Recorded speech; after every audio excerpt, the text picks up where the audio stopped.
And he's also quite unpopular in the parliamentary party, which I was surprised at some of the strength of feeling there. A lot of the legacy Starmer people, really, really don't like him. Some of the blue Labour or red wall people, feel that he's, I don't know, anti-growth, too left-wing, too progressive, all that kind of thing. So, it's a choice that will cause problems as well as solve them if he goes there. Now, let's focus our attention to Andy Burnham, who, of course, is very much set to become the next Prime Minister. And there's lots of speculation about who is going to be his Chancellor. And Ed Miliband, my old boss, Ed Miliband, is very much in the frame, but of course a controversial character and a controversial choice. Lots of you have got strong feelings on Ed Miliband. And Josh Glancy, the associate editor at the Sunday Times, has written a really interesting piece in today's paper, sort of ruminating on this very issue. And you can read it's a really interesting piece tracing Ed Miliband's political journey, his strengths, his weaknesses, what some of his supporters are saying, what some of his critics are saying. And that's in the Times today. And you can, of course, read that if you're a subscriber at thetimes.com. Josh, welcome to the show. Thanks for joining us. Hello. So tell us what you discovered doing your research for this piece. What are the vibes about Ed? I think that he is currently the favourite. That's not to say it's a done deal, but he is the lead candidate to be Chancellor, I think. And there are a lot of people in Andy Burnham's ear, as we know, saying this, that and the other, but he's talking to Ed Miliband a lot. And they're talking, a lot of his economic planning, Ed Miliband is weighing in on. Obviously, we also know from reporting that Ed was central to really the downfall of Keir Starmer and his replacement by Andy Burnham. Ed very early on went to Keir Starmer and said, look, you've got to set out a timetable to go. So he really did help facilitate the transfer of power, which has left Starmer and Starmer's loyalists very, very betrayed and hurt by Ed Miliband and angry with him. But it's also won him a lot of loyalty and respect from Burnham. So he is in the driving seat at the moment. But as you say, there's a lot of drawbacks. There's a lot of people who don't like Ed Miliband or are critical of him, and they're both inside and outside the Labour Party. So it will be a controversial choice if he goes there. I mean, obviously, full disclosure, I'm close to Ed Miliband. I worked for him, although I haven't, full disclosure, I haven't discussed any of this with him. I mean, what's interesting about him, Josh, is he is somebody who, the supporters of him who want to do that, he's one of the most experienced ministers around. He and Yvette Cooper are probably, two of the most experienced people. They, of course, both spent a lot of time in the Treasury. Ed was, one of Gordon's kind of key advisors. So he's somebody who will know the Treasury very, very well. And I suppose the argument is that he's not going to be pushed around by officials in the Treasury who are very tough, clever people. I mean, if you become a bigwig in the Treasury as a senior civil servant, you are a super bright, pretty forceful person. And some of the arguments is that Rachel Reeves was not able to stand up to the Treasury on some things, be it winter fuel allowance, other things. Is that the kind of strongest argument for Ed Miliband, as well as the fact he's very popular with the party? Yeah, I think that's right. I think a lot of chancellors get captured or dominated by the institution of the Treasury. I think Ed has a powerful intellect, but he marries that with a lot of experience of Whitehall and Westminster and how to get things done. Yeah. He's seen Gordon Brown, the very activist chancellor, and learnt his politics at Gordon Brown's side.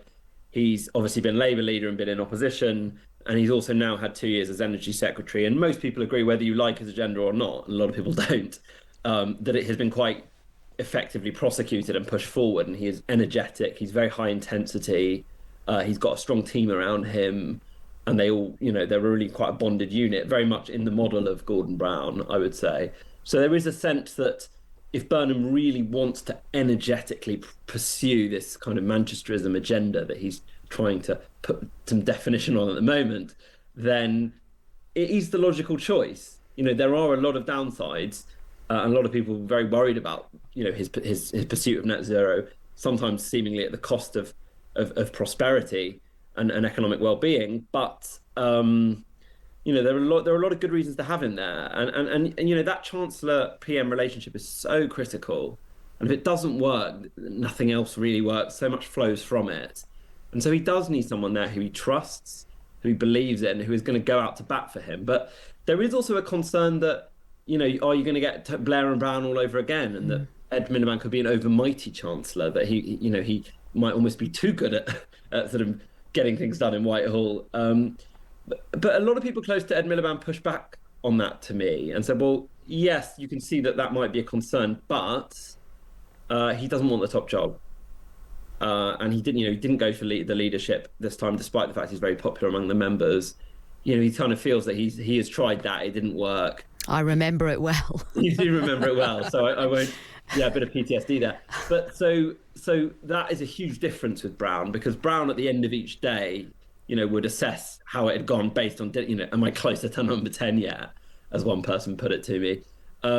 That's not going to be true of Ed Miliband. So it is different in that sense. But he would be, quite a forceful Chancellor, you would imagine. I think he absolutely would. And I think that point about navigating Whitehall and having energy, I think what's really interesting is that one of the sort of criticisms about the Keir Starmer government was that you would probably argue, rightly so, about Ed, but also apart from Ed really and Shabana Mahmood, who has done a really good job in the Home Office in terms of immigration and asylum, again controversial, and Ed Miliband controversial as well. There is a bit of a view that the Starmer government was quite sort of passive, and they left quite a lot to the civil servants. One of the criticisms of Keir Starmer was he was quite sort of hands off. That is, Ed Miliband, and I know this having worked very closely with him, he would be up earlier than any of his advisors. He'd be going to bed late. I mean, we do our PMQ prep, which was like a hostage situation at times, Josh. I cannot tell you. I had to go and pick Ed Miliband up sort of 6:30 in the morning, and the night before we'd get dropped home at sort of 11 o'clock at night. I mean, the guy worked hard. He's got a phenomenal capacity for work, and we'd all go to our beds, and we'd come we'd sort of meet at about 7 o'clock in the morning, really early on a Wednesday morning for PMQs. And there was like a research team, a brilliant research team of absolute kind of boffins. And of course, Ed Miliband had done his own research overnight. So even though he was like, I've done my own research. So he's somebody with a completely sort of, he would be obsessed with it and very, very focused. But as you say, if you're going to have somebody who's a very strong figure, which he is, you have to be really aligned politically and policy-wise. Do you think Ed Miliband and Andy Burham are really politically aligned? Well, obviously, the proof would be in the pudding, in the sense that when political challenges come up in power, that's when you really find out how aligned you are. But on paper, yeah, reasonably, I think they both have a sort of similar sense of that Britain is become too unequal, really, ever since Thatcherism, that the spoils haven't been shared out fairly, and that while New Labour did do a lot right, I think they both feel that it didn't maybe tackle some of these root inequalities that exist in our society. I think Burnham brings a very regional sensibility to that, a sense that, the regions need balancing. But I think Ed Miliband's always been interested in devolution as well. So I think on paper, they are more closely aligned than some of the other names that are in the mix for Chancellor, be it Yvette Cooper, Pat McFadden, Shabana Mahmood. So I do think that's probably another argument in Ed's favour, is that I think Burnham will see someone who really cares about his agenda and wants to go out and get wins for him out in Whitehall and in the country. So I think that, but then you do just you've got some of the unions don't support the North Sea and drilling in the North Sea. You've got clearly he has a lot of enemies in the media and a lot of critics in the media, and that it could be quite savage, that. And he's also quite unpopular in the parliamentary party, which I was surprised at some of the strength of feeling there. A lot of the legacy Starmer people, really, really don't like him. Some of the Blue Labour or Red Wall people, feel that he's, anti-growth, too left-wing, too progressive, all that kind of thing. So, it's a choice that will cause problems as well as solve them if he goes there. What's your... Yeah, you're absolutely right. In fact, just since we've been on air, lots of messages coming in, not terribly positive. Chris says the fact that you two think Ed Miliband is an intellectual heavyweight has made my weekend. Destroying the UK economy through idiotic net zero by 2030 proves that Ed doesn't even have common sense. Sarah has... I would just say on that, very smart people can make very stupid decisions in life. Both can be true. And Sarah says, anyone but Ed, he seems determined to wreck our economy. I'd be fully behind moving faster if I genuinely believed it would solve climate change, but the UK only contributes a small share of global emissions. So look, I mean, already, you can sort of see the pushback. Do you think Andy Burnham will be prepared to weather that pushback and say, look, this is my guy, I'm going to stick with him, we're ideologically aligned, he's somebody who can get things done, all the reasons we've just been through? Because that, do you think Andy Burnham will think, right, I'm just going to weather that storm? Or do you think he will be he and his team, particularly James Pennell in the mix now as well as Chief of Staff, do you think they will be thinking, right, we've actually got to balance the ticket right from the start and balance all different wings of the party? Well, I mean, that is the very live debate that's going on inside the Burnham camp. And in a way, this decision is going to tell us so much about what kind of Prime Minister he wants to be. It is the critical decision that he will make. And if he does go with Ed Miliband, it shows us that he's willing to have the fights, he's willing to be unpopular, he's willing to be bold in pursuit of the agenda. Other choices might be a slightly more cautious statement, as you say, maybe trying to be a bit more balancing.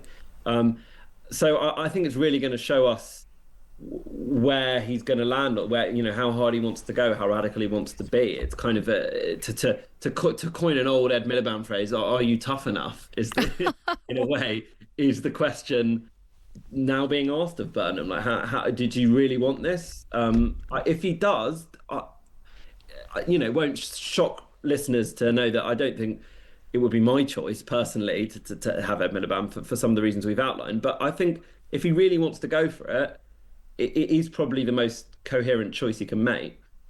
And as you say, it will tell such a story about the direction of travel of this new government. In terms of just the other runners and riders, just talk us through like the other names that are potentially in the frame. Well, Shabana Mahmood, the Home Secretary, is in the frame and has some close allies in the Burnham camp. She is a very tough operator. As you say, she's been an effective Home Secretary. She can crack heads together. If you know Shabana Mahmood, doesn't matter how hoity-toity a Treasury official you are, she will knock you down. She's tough. She doesn't have a lot of economic experience. She's a lawyer by background, but that doesn't necessarily rule her out. It's not entirely clear she wants the job. She's doing well in the Home Office. Isn't there an argument to keep her where she is, because she's sort of, immigration and asylum is such an important issue, and it's very difficult to get people to be able to have a good command of that brief. Absolutely, and it's the issue. If you master that issue, you neuter a lot of the threat from reform, which is kind of why Andy Burnham's there, to neuter the threat from reform. She hasn't. I think she's very keen on her own agenda and seeing it through, and she really feels how important it is and that she's the right person to do it. So that's Shabana Mahmood. And then the other candidates are sort of seen more as sort of dark horses, if you like. Yvette Cooper, as you say, is very experienced as a minister, has been in the Treasury. I think is probably a safe pair of hands, as is Pat McFadden, who's working pensions at the moment. You might want him sort of doing the welfare agenda. He's sort of attracted quite a few plaudits for that, because they are going to have to look at welfare cuts towards the end of the year. So once you start running through the field... Would Wes Streeting be an option? I think that Wes Streeting could be an option and would like to be an option, but I don't think they're that politically aligned. And I don't think Wes Streeting has a lot of leverage over Andy Burnham. He never quite got his leadership campaign off the ground. So he's a competent and energetic minister, but I don't quite see the rationale for making him Chancellor. And he can be a pretty political customer, and him and Burnham don't necessarily share exactly the same politics. So that could get quite tricky. You could see it being quite sort of difficult for Burnham, but And yeah, he's in the mix. I mean, look, this is going to be so interesting. It's worth saying as well that, of course, Andy Burnham's making a big speech on the economy tomorrow, and Times Radio will take the whole of that speech tomorrow live at 11:30, so you can hear that live and in full on Times Radio. Well, look, Josh, it's such an interesting piece, and I think, you've written a really fair piece looking at Ed Miliband, and as you say, this appointment is going to be critical, because this will really give us a big indication of the direction of travel. And of course, it's so important for the leader and the Chancellor to get on. You want to have, in fact, I remember Rachel Reeves saying to me that the relationship she very much wanted to emulate was the relationship between George Osborne and David Cameron, who were thought to have had a very successful partnership, unlike, of course, the Tony Blair-Gordon Brown, which did become, it was a very good partnership at the beginning, but it became very fractious at the end. Well, look, Josh, it's a pleasure catching up with you as ever. Thanks very much for your time. Cheers.